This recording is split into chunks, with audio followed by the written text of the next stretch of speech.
C'est un navire légendaire, réplique de l'une des 3 caravelles de Christophe Colomb. Le Nao Santa Maria fera son entrée dans le port d'Arcachon dans un mois.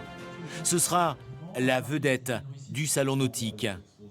La 11e édition de la manifestation mise sur des navires historiques. C'est dans l'ADN de l'événement. On a fait venir le Marité, le Belém, El Galeon, le Français, le Phoenix, bref, des bateaux qui parlent. On attend, en plus du Nao Santa Maria, le Styx, c'est un bateau actif. Le Styx sera accompagné également de l'Étoile Molène, qui est un bateau patrimonial breton, un ancien bateau de pêche au thon. Et enfin, une golette course-croisière, qui est située aujourd'hui à La Rochelle, qui s'appelle Saint-Christophe, et qui est aussi fabuleuse, qui a encore un style différent.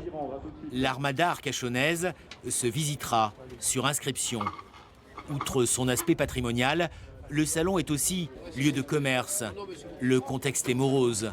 Le monde de la plaisance vit au ralenti depuis plusieurs mois.